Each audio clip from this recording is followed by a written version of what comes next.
പരിശുദ്ധമായ ഒരു സന്ദേശം അറിയിക്കലാണ്. പിന്നെ ഞങ്ങള് ഈ പ്രാർത്ഥനാ സഹായമൊക്കെ കൊടുക്കുന്നുണ്ട്. അപ്പം അതിലൊക്കെ ഒരു 2 മിനിറ്റ് കേൾക്കാൻ സമയമുണ്ടോ? തീർച്ചയായിട്ടും പറഞ്ഞോളൂ. ഇത് എവിടെയാ സ്ഥലം? ഇത് തിരുവാമ്പാടി. അല്ലെ മാഡം ഇപ്പൊ എവിടെ വിളിക്കുന്നത്? ഞാൻ ഈങ്ങാപ്പുഴയാണ്. ഈങ്ങാപ്പുഴ. പറഞ്ഞോളൂ മാഡം. അപ്പൊ ഇപ്പൊ ചേട്ടാ, നമുക്ക് അറിയാലോ ഈ കാലഘട്ടത്തിലൊക്കെ സംഭവിച്ചുകൊണ്ടിരിക്കുന്നത് നമുക്കറിയില്ലേ. അപ്പോ ഇതൊക്കെ എന്തുകൊണ്ടാണ് ഇങ്ങനെ സംഭവിക്കുന്നത്? ഇതൊക്കെ ദൈവത്തിന്റെ ക്രോധാണ് ഈ ഭൂമിയിലേക്ക്. കാരണം ഒരു മനുഷ്യനാരും ദൈവത്തെ അന്വേഷിക്കുന്നില്ല, അല്ലേ? ശരിക്കും അങ്ങനെയല്ലേ? അല്ലല്ലോ. ഇത് ദൈവത്തിന്റെ ക്രോധമാണോ? ദൈവത്തിന്റെ ക്രോധം എന്ന് പറഞ്ഞാൽ 2000 വർഷം മുമ്പ് നോഹയുടെ കാലത്തും ലോത്തിന്റെ കാലത്തും സംഭവിച്ചത് എന്നതായിരുന്നു. അത് കേട്ടിട്ടുണ്ടോ? അത് ബൈബിൾ കഥയിൽ പറയുന്നല്ലേ? ബൈബിൾ കഥയോ? അപ്പൊ ദൈവവചനം തെറ്റാന്നാണോ പറയുന്നത്? ഏത് ദൈവത്തിന്റെ കഥയാണോ? അല്ല, കഥയാണോ? അന്ന് സംഭവിച്ച കാര്യങ്ങളല്ലേ അതൊക്കെ? ഏത് ഈ നോഹയുടെ കാലത്ത് ലോത്തിന്റെ കാലത്തൊക്കെ സംഭവിച്ച കാര്യങ്ങളല്ലേ? അല്ല, നോഹയുടെ കാലം എന്ന് പറഞ്ഞാൽ നോഹയും കുടുംബത്തെയും കയറ്റിയ ശേഷം ദൈവം വെള്ളപ്പൊക്കം കൊണ്ട് മൊത്തം നശിപ്പിച്ചു, അല്ലേ? മൊത്തം ജനതയെ നശിപ്പിച്ചു. അതുപോലെ ലോത്തിന്റെ കാലത്തും തിന്മ പെരുകിയത് കൊണ്ടല്ലേ അവിടെ നശിപ്പിച്ചത്?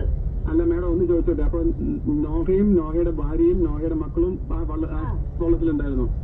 ഉണ്ടായിരുന്നു. അതിനുശേഷം എല്ലാ ജനങ്ങളെയും കൊന്നു കളഞ്ഞു. അപ്പൊ ഇനി അടുത്ത തലമുറ നോഹയുടെ ഭാര്യയും ഒരു പുറത്തരായിരുന്നല്ലോ.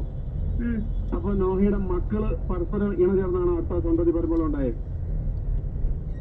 നോഹയുടെയോ? ഇല്ലല്ലോ, അത് അങ്ങനെ പറയുന്നില്ലല്ലോ. അങ്ങനെ ആര് പറയുന്നില്ല? അത് എവിടെയാണ് അങ്ങനെ പറഞ്ഞേക്കുന്നത്? എവിടെയാണ്? ജനങ്ങളെ മൊത്തം കൊന്നൊടുക്കല്ലോ. കൊന്നൊടുക്കി. ബാക്കിയായ നോഹ, നോഹയുടെ ഭാര്യ, നോഹയുടെ മക്കള്, ഇതല്ലേ അതിനകത്ത് ആകെ അവശേഷിച്ചുള്ളൂ. അതെ, അവരെ മാറ്റി നിർത്തി രക്ഷിച്ചു. കാരണം അതിന് അന്ന് ഈ മറ്റേ ഒരു വിശ്വസ്തനായ ഒരു മനുഷ്യൻ നോഹയുള്ളായിരുന്നു.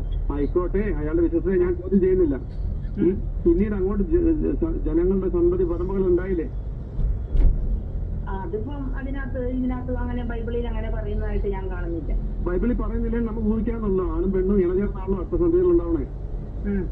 അങ്ങനെ ആയിരിക്കണമല്ലേ മേഡം വിശ്വസിക്കുന്നു? പഠിച്ച സയൻസും അങ്ങനെ തന്നെയല്ലേ? ആയിരിക്കാം. ആണ്. അപ്പൊ പിന്നെ എങ്ങനെയാണ് ചേട്ടനും അനിയനും ആങ്ങളെയും പെങ്ങളും ഇണ ചേർന്നു? അത് അപ്പൻ മകളും ഇണ ചേർന്നു? എങ്ങനെ ഈ അടുത്ത തുടർക്കഥ എങ്ങനെ ഉണ്ടായത്? അല്ല, ഞാൻ ചോദിക്കട്ടെ, ആദത്തിൽ കൂടിയല്ലേ നമ്മളും ജനിച്ചത്? ഞാൻ ചോദിക്കട്ടെ, ആദവും ഹവ്വയും പാപം ചെയ്തുകൊണ്ടാണല്ലോ ഏദൻ തോട്ടത്തിൽ നിന്ന് അവരെ ഇറക്കി വിട്ടത്. അവര് ചെയ്ത പാപം എന്താണ്? അവര് ചെയ്ത പാപം എന്നാ വെച്ചാൽ ദൈവം പറഞ്ഞു തോട്ടത്തിന്റെ നടുവിൽ നിൽക്കുന്ന വൃക്ഷത്തിന്റെ ഫലം തിന്നരുതെന്ന് പറഞ്ഞു. സാത്താൻ വന്ന് പറഞ്ഞു അത് തിന്നാം, നിങ്ങൾ ദൈവത്തെ പോലെ ആവുന്ന. അപ്പൊ അത് കേട്ട് അവര് പറിച്ചു തിന്നു, സൗവ തിന്നു, ഭർത്താവിനും കൊടുത്തു. അപ്പൊ ദൈവത്തിന്റെ വാക്കിന് അവിടെ വിലയില്ല. അല്ല, അപ്പൊ ഇവിടെ സാത്താനല്ലേ ഹീറോ? ആ ദൈവത്തിന് ഈ പറഞ്ഞ സംഭവത്തെ നിയന്ത്രിക്കാൻ കഴിയാതെ അവര് രണ്ടുപേരെയും ആദ്യത്തെ അവയെ സൃഷ്ടിച്ച് നിങ്ങൾ നടുക്കത്തെ കരി മാത്രം കഴിക്കരുതെന്ന് താക്കീത് കൊടുത്തു വിട്ടു. സാത്താൻ വന്ന് പറഞ്ഞു അടിച്ച മക്കളെ നമുക്ക് കാര്യങ്ങളൊക്കെ ശരിയാവുമെന്ന് പറഞ്ഞു. ഉടനെ അവരത് കേട്ടു. അപ്പൊ ഇതിനനുസരിച്ച് അവര് കേട്ട് പറിച്ചു തിന്നു. അപ്പൊ അവരുടെ പാപം ചെയ്തില്ലേ? അവരുടെ കണ്ണ് തുറന്നു, അവര് നഗ്നരാന്ന് അവരറിഞ്ഞു, ഇരകൾ കൂട്ടി തുന്നി അവര് ധരിച്ചു. അപ്പൊ സാത്താൻ പറഞ്ഞതല്ലേ അവരവിടെ കേട്ടു, ദൈവം പറഞ്ഞത് അവര് കേട്ടില്ലോ. അതുകൊണ്ടല്ലേ അവരെ ഏതൻ തോട്ടത്തിൽ നിന്ന് പുറത്താക്കിയത്. അല്ല മേഡം, ഞാൻ ചോദിച്ചോട്ടെ, ഇവര് നഗ്നരായിരുന്നു അവർക്ക് അറിയത്തില്ലായിരുന്നു അതുവരെ? ഇല്ലായിരുന്നു, കാരണം അവർക്ക് പാപം ഇല്ലായിരുന്നു ആ സമയത്ത്. അതുകൊണ്ടാണ് അവരറിയാത്തത്. അവര് ഇത് കാ പറിച്ചു തിന്നുകൊണ്ടാണ് അവരുടെ കണ്ണ് തുറന്നത്.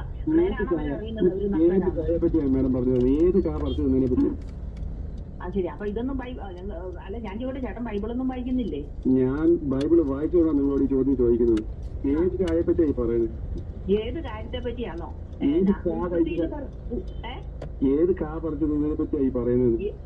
തോട്ടത്തിന്റെ നടുവിൽ നിൽക്കുന്ന വൃക്ഷത്തിന്റെ ഫലം തിന്നരുതെന്ന് പറഞ്ഞില്ലേ ദൈവം? എന്തിനാ അത് പറഞ്ഞത്? എന്തിനാ പറഞ്ഞത്? എന്നാ ഞാൻ പല അവിടെ ഉണ്ടാക്കാതിരുന്ന പോലെ ഇത്രയും സർവശക്തനായ ദൈവത്തെ. അല്ല, ഇങ്ങനത്തെ സംശയത്തിനൊക്കെ അത് ദൈവത്തിനോട് ചോദിക്കേണ്ടവരും. എന്നെ ഇങ്ങോട്ട് വിളിച്ചിട്ട് കുറെ ഉപദേശം തരാം. ഞാൻ ചോദിക്കുന്ന ചോദ്യങ്ങൾക്ക് ഉത്തരങ്ങൾ തന്നിട്ട് പോകും. ഉത്തരം പറയാന്ന് പറഞ്ഞാൽ അത് ദൈവത്തിന് അങ്ങനെ പാടില്ലായിരുന്നോ എന്നൊക്കെ ചോദിച്ചു കഴിഞ്ഞാൽ അത് ദൈവത്തോട് ചോദിക്കേണ്ടി വരും. ദൈവത്തിന്റെ നമ്പറും തരാമോ? ഞാൻ ചോദിക്കാം. നിങ്ങൾ തന്നെ കളിയാക്കുവാണോ? എന്നെയല്ല കളിയാക്കുന്നേ, എന്നെയല്ല, നിങ്ങൾ ദൈവത്തെ കളിയാക്കുന്നേ. തീർച്ചയായിട്ടും നിങ്ങളുടെ ദൈവത്തെ വിളിക്കാൻ പുള്ളിയോട് നേരിട്ട് സംസാരിക്കാം. ആ, അത് നിങ്ങൾ ബൈബിളിലെ ഉണ്ടാവും, നമ്പർ എടുത്തു. ബൈബിളിലോ? ആ, അതാ പറഞ്ഞത്. കാരണം നിങ്ങൾ ഇപ്പൊ ദൈവത്തെ അതോടെ കളിയാക്കിയതല്ലേ അത്. മാഡം, ഞാൻ വളരെ സീരിയസ് ആയിട്ട് നിങ്ങളുടെ ഉപദേശം സ്വീകരിക്കുകയാണ്. നിങ്ങൾ എനിക്ക് ഒന്നുകിൽ നിങ്ങൾ എന്റെ ചോദ്യം ഉത്തരം അല്ലെങ്കിൽ നിങ്ങൾ അങ്ങനെ നമ്പർ തരാം ദൈവത്തിന്റെ. ഞാൻ ചേട്ടാ, നിങ്ങളൊരു കാര്യം ചെയ്യാം. നിങ്ങൾ പള്ളി പോകുന്ന ആളല്ലേ? ഞാൻ പള്ളി പോകുന്ന നിങ്ങളോട് ആര് പറഞ്ഞു? ആ, പള്ളി പോകുന്ന ആളല്ലേ?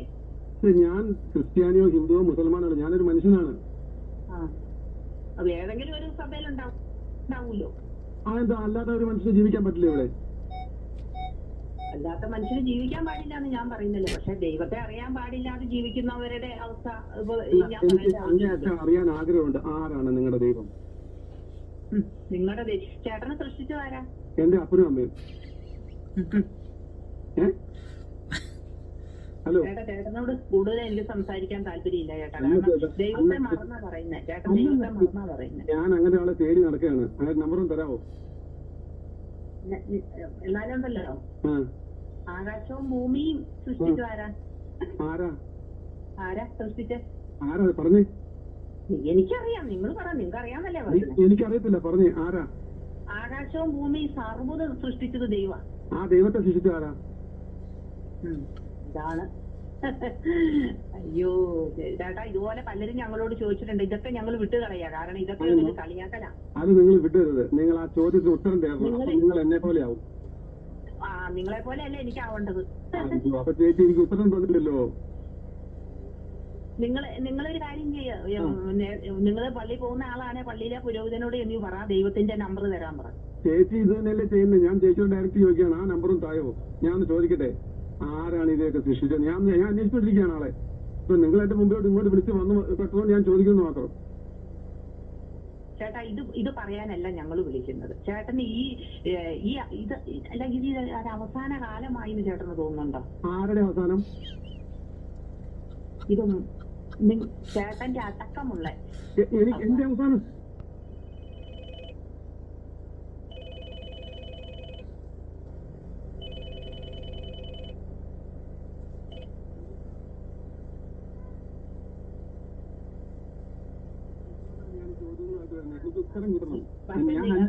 ഞാനൊരു കാര്യം പറയട്ടെ, നിങ്ങൾ ബൈബിള് വായിച്ചെങ്കിൽ നിങ്ങൾക്ക് ഒന്നും മനസ്സിലായിട്ടില്ല. ഇല്ലേ നിങ്ങൾ ഇങ്ങനത്തെ വർത്താനം?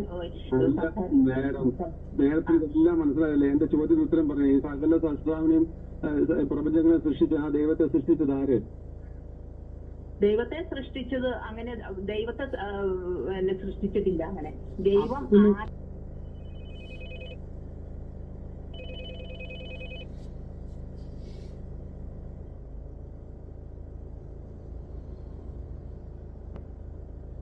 ഞാൻ അങ്ങോട്ട് പറയാം, എനിക്ക് കേട്ടോ.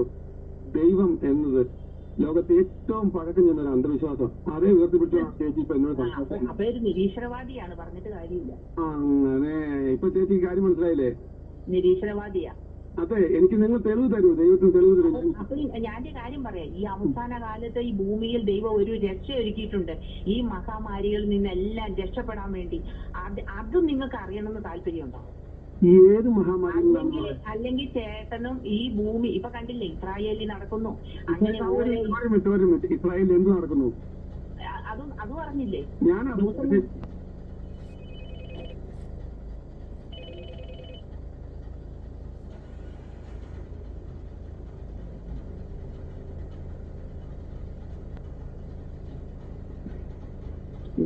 എനിക്ക് താല്പര്യമില്ല കേട്ടോ. കാരണം നിങ്ങൾക്ക് എല്ലാം അറിയാലോ, പിന്നെ ഇപ്പൊ ഞാൻ പറയേണ്ട ആവശ്യമില്ല. ചേച്ചി മനസ്സിലാക്കി തെറ്റിപ്പോയതുകൊണ്ടാണ്. പക്ഷേ ഉണ്ടല്ലോ, ഇതൊക്കെ നടക്കേണ്ട കാര്യങ്ങളാണ്. ഇതൊക്കെ ഈ അവസാന കാലത്ത് നടക്കേണ്ട കാര്യങ്ങളാണ്. ഇതെല്ലാം ബൈബിളിലുണ്ട്. ഇതൊക്കെ ദൈവത്തിന്റെ ക്രോധം തന്നെയാ. കുറെ അങ്ങനെ ഇതൊക്കെ നടക്കേണ്ട കാര്യങ്ങളാണ്. ഇതൊക്കെ ദൈവത്തിന്റെ പ്ലാനും പദ്ധതികളാണ്. അപ്പൊ ഒരു ചോദ്യം ചോദിച്ചോട്ടെ, നിങ്ങളുടെ ദൈവം ഇത്ര ചോരക്കൊടിയാണ്? ഇത്രയും ജനങ്ങളെ കൊന്നൊടുക്കാൻ രക്തദാക്ഷി